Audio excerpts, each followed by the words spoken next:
खबरों की शुरुआत करते हैं इस वक्त की अहम खबर के साथ। खबर पाकिस्तान से जुड़ी हुई है। कराची में पुलिस दफ्तर पर दहशतगर्दों का हमला हुआ है। 3 दहशतगर्दों समेत 7 अफराद हलाक हुए। मरने वालों में 3 पुलिस एहलकार भी शामिल है। कार्रवाई में 19 अफराद जख्मी हो गए हैं। 4 घंटे के बाद इमारत को खाली करा लिया गया। तहरीक तालिबान पाकिस्तान ने हमले की जिम्मेदारी कबूल की है। तो नाज़रीन, आपको ये बता दें कि कल 7:10 पर कराची में ये हमला हुआ और जिसके बाद अब इमारत को खाली कर दिया गया है। कराची में पुलिस दफ्तर पर दहशतगर्दों का हमला हुआ है। 3 दहशतगर्दों समेत 7 अफराद हलाक हो गए। तो इस खबर पर हमारे साथ हमारे नुमाइंदे शैलेंद्र वांगो हमारे साथ जुड़ चुके हैं। शैलेंद्र, आपसे इस खबर के ताल्लुक से तमाम तर तफसीलात चाहेंगे। बिल्कुल इंशा, ये हमला कल पाकिस्तानी समय शाम 7:20 के आसपास ये हमला हुआ है और ये कराची पुलिस ऑफिस जो है वहां पर ये अटैक हुआ। बताया जा रहा है कि इसमें 3 हमलावर शामिल थे और तहरीक तालिबान पाकिस्तान ने इसकी जिम्मेदारी ली है। लेकिन सवाल खड़े होते हैं कि जिस तरह से ये माना जाता था कि जो तहरीक तालिबान पाकिस्तानी अफगान बॉर्डर के साथ जो इलाके हैं पाकिस्तान के, वहां पर ज्यादा हमले करते आए हैं और वहां के जो होम मिनिस्टर है पाकिस्तान के राना सनाउल्लाह, उन्होंने भी हैरत जताई है कि अब ये हमले जो है ये दूसरे प्रोविंसेस में, दूसरे शहरों में ये हमले करने में हमलों को अंजाम देने में कामयाब हो रहे हैं, जिसमें पंजाब और सिंध भी शामिल है। तो ऐसे में ये चिंता का विषय है। दूसरी अहम बात ये कि जिस वक्त हमला हुआ, जो हमलावर थे वो कई चेक पोस्ट से गुजरते हुए अपने गाड़ी में सवार वहां केपीओ तक पहुंचे, कराची पुलिस ऑफिस तक पहुंचे, जिसके बाद उन्होंने बिल्डिंग में एंट्री की। उसके बाद वहां पर लगातार गोलीबारी की आवाज करीब 3.5 घंटे तक चलती रही।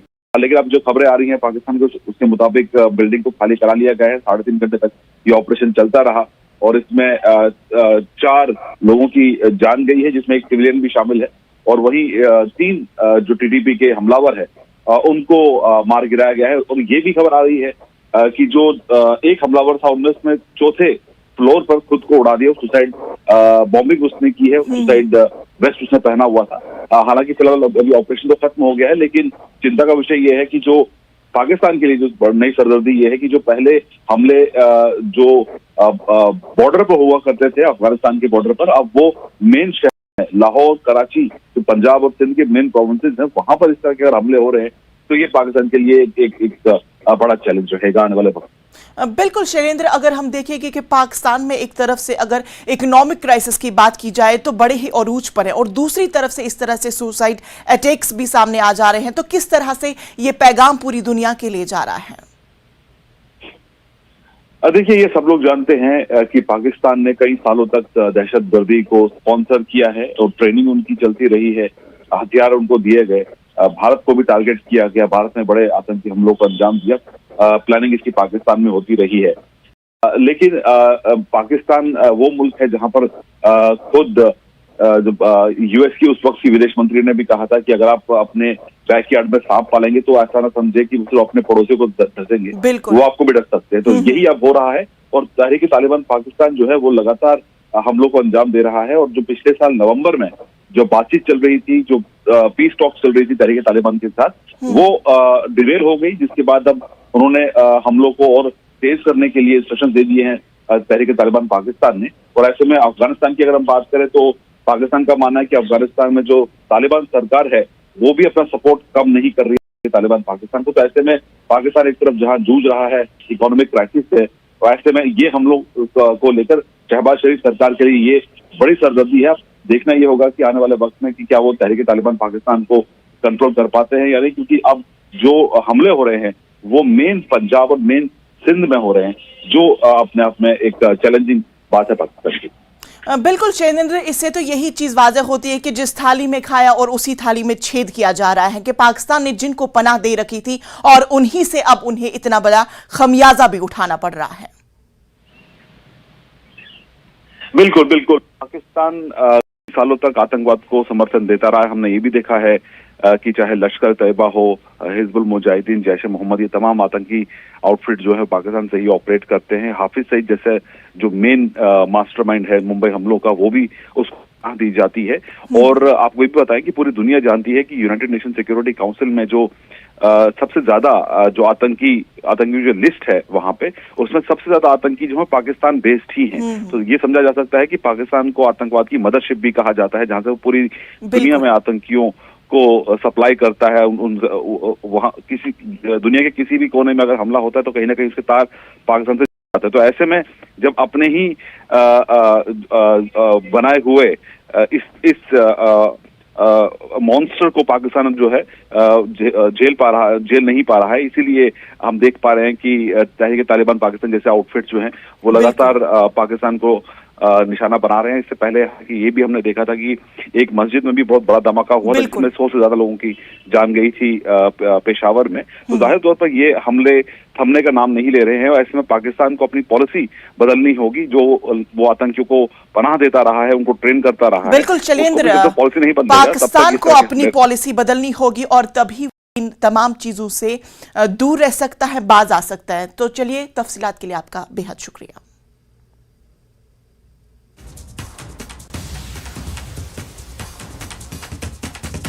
तो नाजरीन, आपको बता दें कि जिस तरह से हमारे साथ हमारे नुमाइंदे शैलेंद्र वांगू हमें खबर दे रहे थे कि कल शाम 7:20 पर कराची में पुलिस दफ्तर पर दहशतगर्दों ने हमला किया और इस हमले के दौरान 3 दहशतगर्द समेत 7 अफराद हलाक हुए और मरने वालों में 3 पुलिस एहलकार भी शामिल हैं। जी हां, इस हमले में 3 पुलिस एहलकार भी शामिल हैं। कार्रवाई में 19 अफराद जख्मी भी हुए हैं और अब 4 घंटे के बाद अब इमारत को खाली कर लिया गया है और इसकी जिम्मेदारी तहरीक-ए-तालिबान पाकिस्तान ने कबूल कर ली है।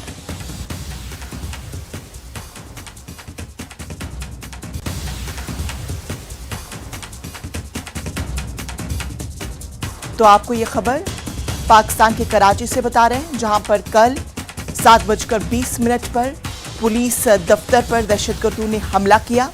मरने वालों में 3 पुलिस एहलकार भी शामिल हैं। बड़ी खबर आपको बता दें कि कार्रवाई में 19 अफराद जख्मी भी हुए हैं और तहरीक-ए-तालिबान पाकिस्तान ने हमले की जिम्मेदारी कबूल कर ली है। तो नाज़रीन, जिस तरह से आपको बता दें कि पेशावर में जनवरी में भी एक हमला हुआ था, जिसके दौरान 100 के करीब लोग मुतासिर हुए थे, जख्मी हुए थे और अब कराची में कल शाम में ये हमला हुआ, सुसाइड अटैक हुआ और 3 दहशतगर्दों को इस दौरान हलाक किया गया है। कुपवाड़ा जिले के मथिल में बर्फानी तोदा गिरने के नतीजे में एक नौजवान की मौत हो गई, जबकि 3 अफराद को बचा लिया गया। ये वाकया कल टीसेंट और चक्की गांव में पेश आया।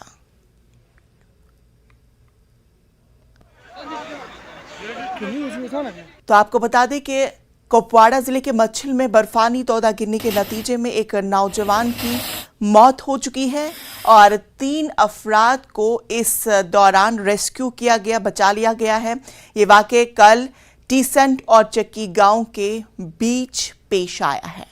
तो आपको बता दें कि एवलॉन्च की खबरें मुसलसल आ रही हैं और आज की खबर आपको हम कुपवाड़ा ज़िले के मच्छिल से बता रहे हैं, जहां पर बर्फानी तौदे के नतीजे में एक नौजवान की मौत हो चुकी और 3 अफराद को रेस्क्यू किया गया और चक्की गांव के बीच ये वाक़या पेश आया।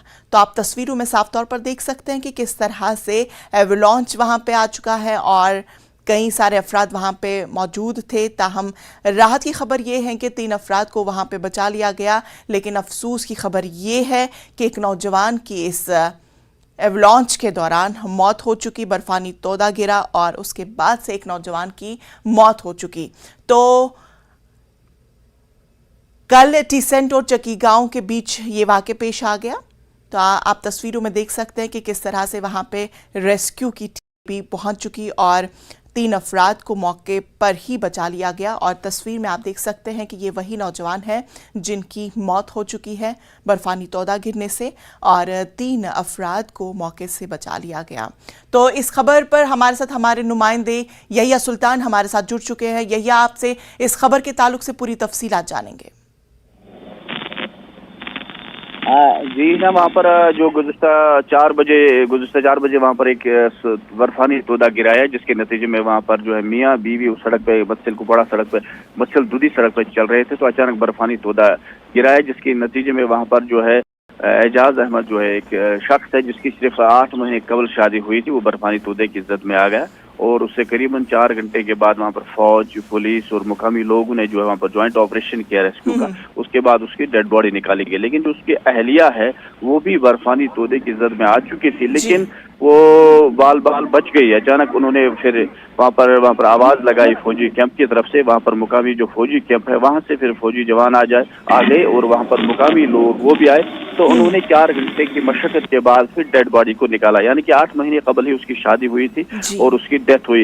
लेकिन हम आपको ये बताते चले कि लोग वहाँ पर इल्जाम आयद करें कि जो लिंक्स हैं वहाँ मत्सल कुपवाड़ा के, वो वहाँ पर बंद पड़े हैं, उन पे बर्फ नहीं हटाई गई, क्योंकि अभी भी वहाँ से 5 से 6 फुट बर्फ जो है वहाँ पर मैदानी इलाकों में भी है, तो लोगों का चलना फिरना काफी मुश्किल हो जाता है। इससे पहले भी इसी इलाके में 2 साल कबल एक वाकया हुआ था जिसमें 4 बच्चे जो है वो बर्फानी तोदे की जद में आ चुके थे। इधर डिप्टी कमिश्नर ने भी आज कहा कि लोगों को जो है वो फिलहाल एहतियात बरतने की सलाह दी गई है। उन्होंने कहा कि इस हवाले से वो एक्सग्रेशिया रिलीफ भी वहाँ पर इलाके में देंगे। जी है ना, चलिए तफसीलात के लिए यहिया सुल्तान बेहद शुक्रिया। तो नाज़रीन, हम आपको ये खबर मस्जिल से बता रहे थे जहां पर बर्फानी तौदे के नतीजे में एक शख्स की मौत हो गई थी और 3 अफराद को मौके से रेस्क्यू किया गया। तो खबरों का सिलसिला जारी रहेगा, लेकिन यहां पे रुकेंगे एक छोटे से वक्फे के लिए। ब्रेक के बाद फिर से आप सबका इस्तकबाल करते हैं और अगली खबर का रुख करते हैं। आज महाशिवरात्रि का महापर्व है। जम्मू कश्मीर में शिव मंदिरों में श्रद्धालुओं की भारी भीड़ उमड़ रही है। महाशिवरात्रि को शिव और शक्ति के मिलन का पर्व माना जाता है। इस पर्व के लिए खास इंतजाम किए गए हैं। इस खबर पर हमारे साथ जम्मू से राजन वैद बराह रास्त हमारे साथ जुड़ चुके हैं। राजन वैद, आपसे जानना चाहेंगे कि महाशिवरात्रि पर क्या कुछ खास इंतजाम किए गए हैं? जी इंशा, मैं वो बता दूं कि जहां मैं अभी मौजूद हूं, ये बहुत ही प्राचीन यहाँ का मंदिर है, शिवालय है, रणबीरेश्वर टेम्पल है, जिनको महाराजा रणवीर सिंह ने बनवाया था। और ये इसका इतिहास बहुत ही जो है बहुत ही ये लोग मानते हैं, जो जम्मू सिटी के आसपास लोग रहते हैं, उसका उन लोगों का सबसे ज्यादा जो लगता है वो इसी मंदिर में लगता है। आप देख सकते हैं कि अभी 9 बजे का वक्त है और सुबह से ही यहाँ पे लंबी लंबी लाइनें जो है वो लगने शुरुआत हो गई थी। अब देखिए आपके इस मंदिर में इतना रश है कि पैर रखने तक की जगह यहाँ पे नहीं है। यहाँ पे जो है सुबह जल्दी से जो है श्रद्धालु यहाँ पे पहुंचना शुरू हो चुके थे। आप देख सकते हैं जो ये सामने शिवलिंग है, इसका भी अपना एक इतिहास है। इसको राजा रणवीर सिंह खुद यहाँ पे उन्होंने स्थापित करवाया था। और ये जो रणबीरेश्वर टेम्पल है, ये शालामार चौक के पास जो ये मंदिर है, यहाँ पे हर साल काफी रश होता है। कि जब कोविड था तो यहाँ पे मंदिरों के कपाट ज्यादातर बंद रहते थे फेस्टिवल्स में, लेकिन पिछले साल से अब यहाँ पे ऐसा ऐसा जो रश था वो वापस आने लगा है और यहाँ पे जो पूजा अर्चना है वो उसकी भी शुरुआत हो चुकी है। और इस दफा शिवरात्रि पे अच्छा खासा जोश जो है वो श्रद्धालुओं में देखने को मिल रहा है। चाहे वो कोई भी मंदिर हो इंशा जम्मू का, चाहे वो पीरखो का मंदिर हो, चाहे वो आप शंभू हो, चाहे वो ये रणबीरेश्वर टेम्पल का मंदिर हो, यहाँ सुबह से ही तांता जो है भक्तों का लगा हुआ है और भक्त जो है अपनी मनोकामना पूर्ण करने के लिए यहाँ पहुँचते हैं। और रात के वक्त का भी इंशा बहुत ही महत्व है। रात के वक्त शिव की शादी जो है वो हुई थी, तो उस वक्त भी यहाँ पे मंदिर में जो पूजा अर्चना है वो की जाती है श्रद्धालुओं की तरफ से। अलग अलग शिवलिंग पे कई जो श्रद्धालु हैं वो रात को बैठते हैं और रात को यहाँ पे जो ट्रेडिशनल पूजा है वो की जाती है। और उसमें कई श्रद्धालु जम्मू के हैं, रात भर जाग के 4 पूजाएं होती हैं उनमें भाग लेते हैं। पहली 8 बजे होती है और 8 बजे से सुबह 4 बजे तक जो अंतिम पूजा होती है उसमें जो है भाग लिया जाता है। और जो श्रद्धालु हैं वो आज सुबह से रात तक यहाँ पे जो है वो बैठे होते हैं। और हम कई श्रद्धालुओं से बात भी करेंगे जो यहाँ पे श्रद्धालु। आप सुबह से यहाँ पे हैं, कितना आज के दिन का महत्व आप? बहुत महत्व है। जाना चाहते हैं। मैं मंदिर में ड्यूटी करता हूँ। जिस 3 बजे से दर्शन शुरू हो गए। रात को पूरी रात पूजा चली, 4 पूजा होती है। आज रात को भी 4 पूजा होगी। हाँ, तो रात को भी 4 पूजाएं होंगी और आप सामने जो मूर्ति है, जो सामने आइडल है भगवान शिव का, उसको देख सकते हैं कितना जोश और वलवला लोगों में है। और लोग यहाँ पे इस संख्या में, चाहे वो महिलाएं हों, बच्चे हों, बूढ़े हों, तमाम लोग इस मंदिर में पहुंचे हैं और दर्शन करने चाहते हैं भोलेनाथ के, भोले बाबा के। और ये जैसे हमने पहले भी अपनी रिपोर्ट में बताया कि लोगों को काफी लंबा ये इंतजार भी था इंशा के कब शिवरात्रि आए और कब जो है यहाँ पे इस तरह का मेले जैसा उत्सव जो जम्मू में मनाया जाए। मैं आपको बता दूं कि पुरखू का इलाका जो जम्मू का एक मंदिर है पीरखू, जहाँ पे आज मेले का भी आयोजन किया जाएगा। तो इस तरह से लंगर का आयोजन भी जगह जगह मुख्तलिफ जगह जो जम्मू की है वहां पे जो श्रद्धालु हैं उनकी तरफ से किया जाता है। आज मानो के एक उत्सव जो है तमाम जम्मू में मनाया जाता है और जगह जगह जो खाने पीने के जो स्टॉल्स हैं वो लोगों की तरफ से लगाए जाते हैं। और एक ऐसा प्रतीत होता है कि भगवान भोलेनाथ की जो बारात में सब लोग शामिल होने आए हैं और उसमें जो एक तरह से हम कहेंगे जो स्टॉल्स लगाए जाते हैं उसमें फल फ्रूट, खाने पीने की चीजें इत्यादि और जो जितने भी खाने पीने की चीजें होती हैं वो लोगों को आज जो है वितरित की जाती हैं। श्रद्धालुओं की तरफ से प्रसाद के रूप में जो है वो वितरित की जाती हैं। तो इनसे पूछेंगे कितने बजे से आप आए, कितना आज महिमा आप अहम दिन? हम सुबह 5 बजे के आए हुए, तो रश बहुत था इधर। तो अब क्या हम गए थे पीरखो गए थे, हम पहले फिर गए थे पानीपत्र, इधर से इधर आए हैं। फिर हमने जाना अपने मंदिर न्यू प्लाट में मंदिर अपना शिव मंदिर, उधर जाना अपने हमने। हाँ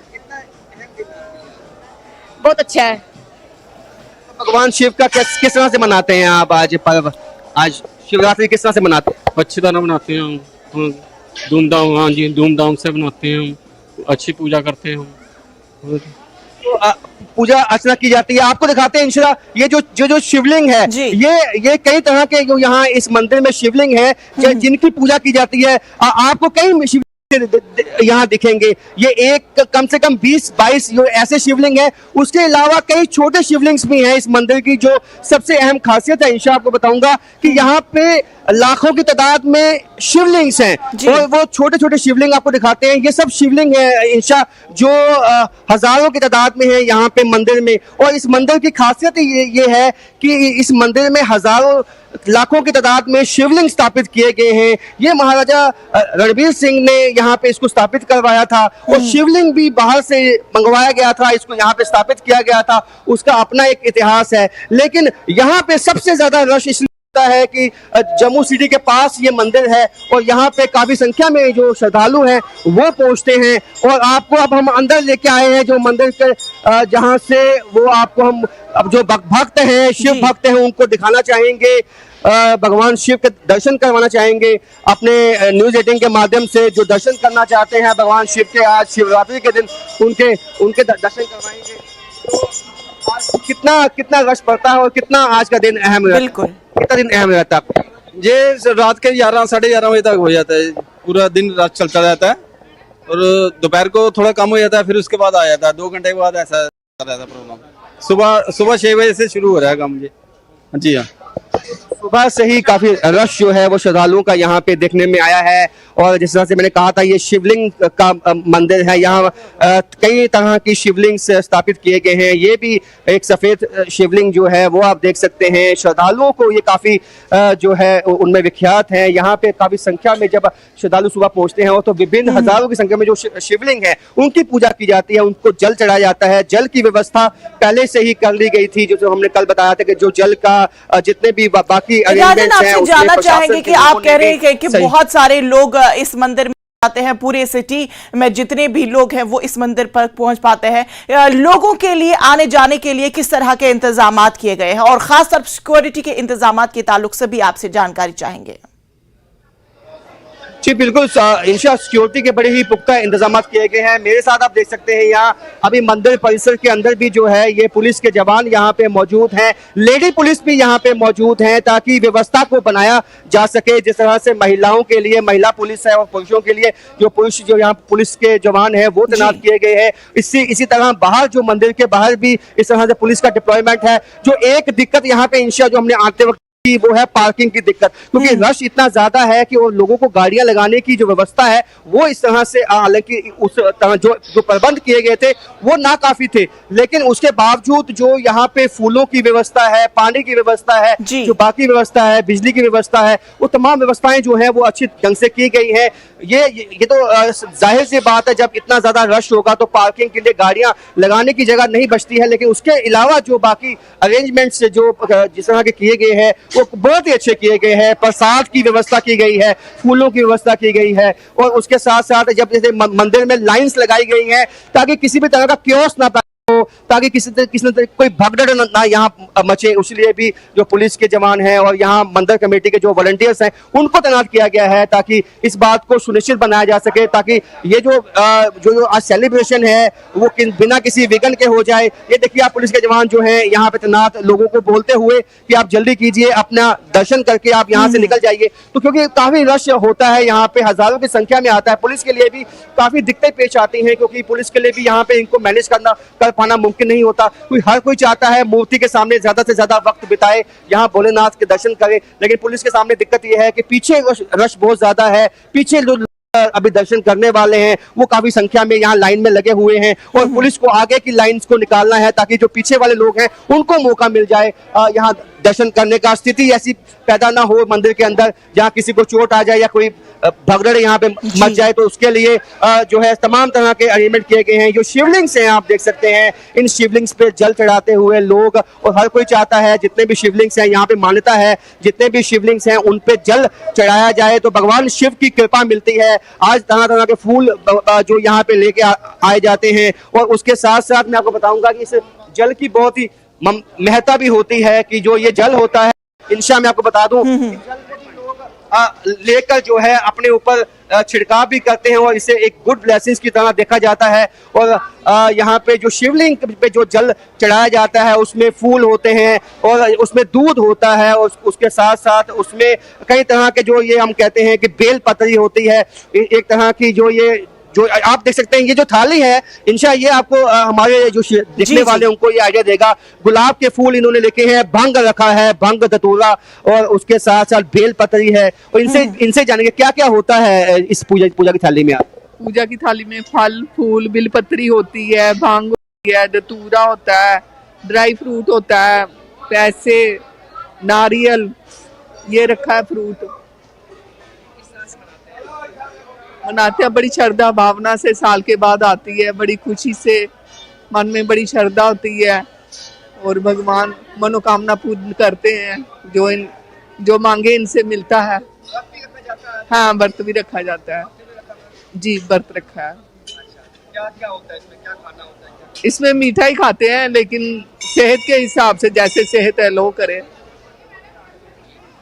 इंशा आपने सुना कि इन्होंने थाली जो है अभी तैयार की हुई है। थाली आप देख सकते हैं ड्राई फ्रूट है, फल फ्रूट जो है, उसके अलावा जो तिलक लगाने का सामान है, और भंग जिसे कहते हैं। और आज के दिन में भंग की भी बहुत महत्वता होती है इंशा। कुछ लोग, हालांकि ये प्रसाद होता है भगवान शिव का, लेकिन कुछ हमारे युवा जो हैं वो भंग का सेवन भी करते हैं और अपनी मस्ती में खो जाते हैं। वो हालांकि गलत है, लेकिन जो भंग भगवान शिव को इसलिए चढ़ाई जाती है कि भगवान शिव जो है वो भोलेनाथ हैं, और जिस तरह से वो तांडव करते हैं या डमरू बजाते हैं, और भंग का प्रसाद भोग उनको लगता है। और इसी तरह जो है थाली में राजन, बेहद शुक्रिया तमाम तर तफसीलात के लिए, इतनी तस्वीरें हम पहुंचाने के लिए।